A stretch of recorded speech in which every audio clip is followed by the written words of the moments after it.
money doesn't matter. I think if you want to actually like work on something, sure, work on your humor. When guys ask me about just talking to women in general, it's like they don't even know how to laugh. They don't even know what their humor is. It's very interesting.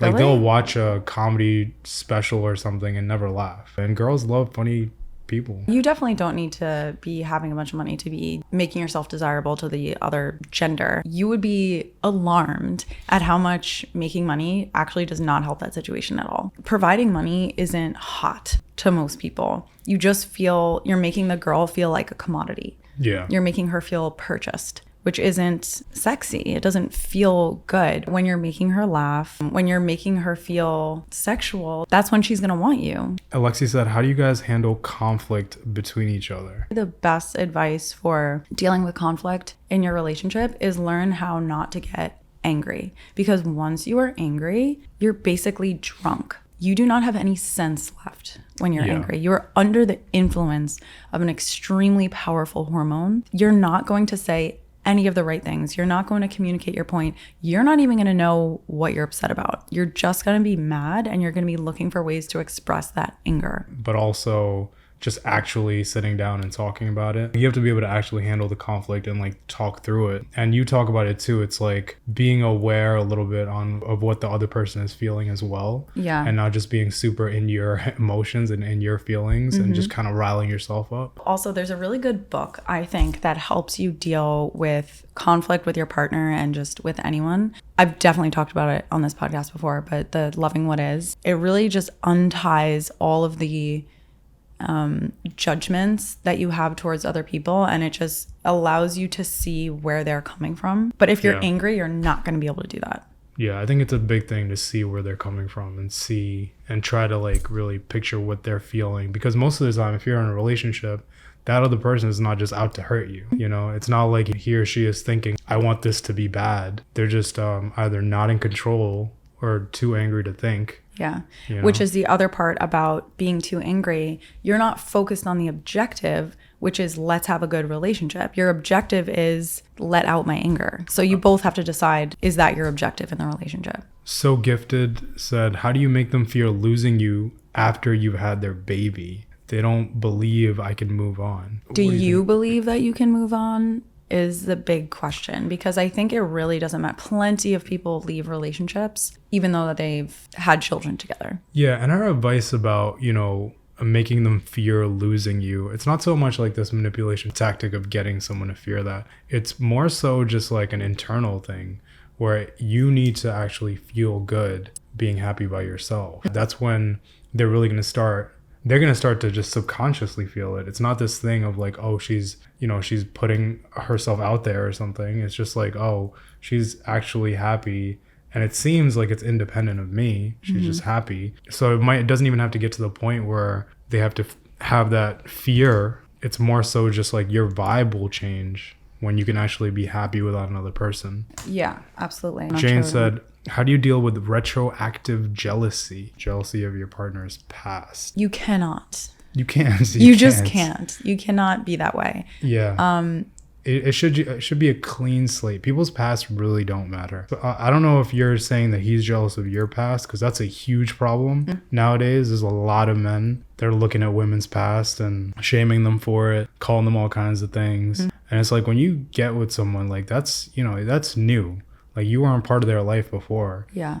You know, it's not like you were around and they were doing something to you. They weren't. It's their past, period. So I don't know. I don't know about the flip side of that. Yeah, because I was in a relationship with someone who always made me feel like my past was something to be ashamed of. And I never felt that way. I absolutely did not feel that way at all. I mean, I had a good time. I was in my 20s and even younger. It got to a point where I realized that he just doesn't like who I am. Because if someone is so concerned about your past and feels that it's shameful, they really probably also don't like who you are. Yeah, and another thing about it is like it all comes down to insecurity. And I think guys like look at it in a very weird way, and we could go into this in another subject, but talking about like body counts and all that stuff. I was gonna say. Because it's like, honestly, all you have to think about is how many times a girl turns down a guy. Like, guys are not out here just like batting away women, but girls are out here batting away men. Yeah. every time they leave the house pretty much. And then it's just like, oh, your body count is 5. How dare you?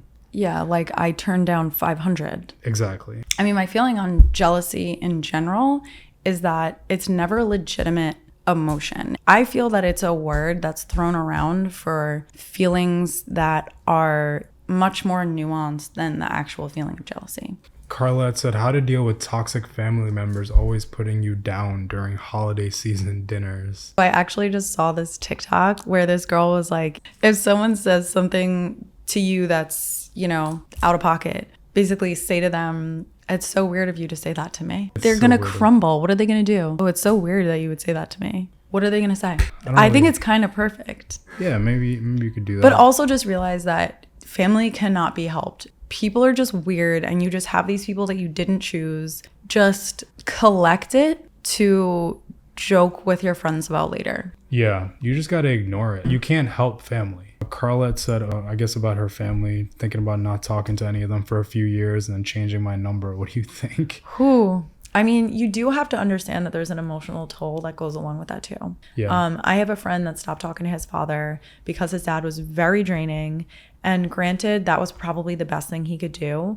But then it turned out that his dad was dying and he didn't know about it because his dad was never being honest with the family about what was going on. And his dad passed away before they ever resolved anything. Unless you are ready for that to happen, then maybe don't cut them off. Yeah.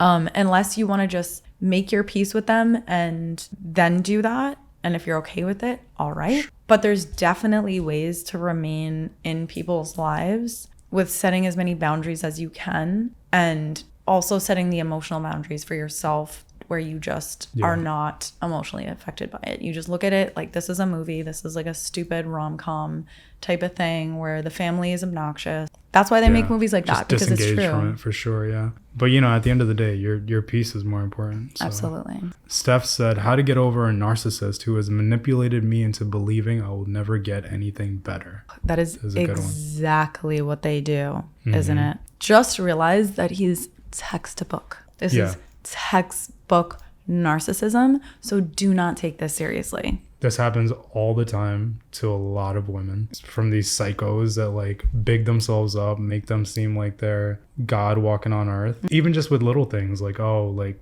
talking about how you look, or, you know, literally saying to you, you're not going to do better than me. We've heard it all, but it's all the same. It's like the same person. Just realize, and honestly, some women do this. I've only encountered one that did it and I decided I don't like her anymore.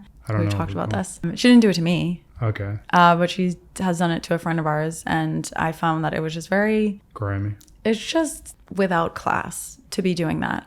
But recognize if anyone ever does that to you, realize that it is because they are massively insecure. They are so insecure and so unhappy with themselves that they are willing to make you feel bad about yourself. It's just not a good person. If anyone says that, you can immediately do better than them.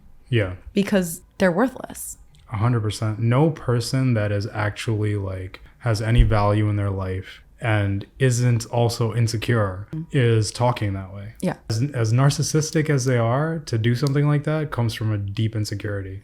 To be able to like talk down to another person, especially someone that you're with. Yeah. That you supposedly love. Yeah. Because it's like, what are you saying about yourself at that point? It's like, oh, you're not going to do better than me. So, you know, so who are you with, why are you with me? Yeah. It's ridiculous. I would just say, you know, just realize that this is just a thing that these dudes do. Yeah. And the other thing to realize about narcissists is that they generally are not very confident. It's always that they are constantly trying to craft this idea of who they are. So you wanting to leave them makes them fear that their image that they've created of themselves is breaking down. So they will grasp at anything. They will say anything to you to rebuild that image in your eyes, because it's all about how other people see them.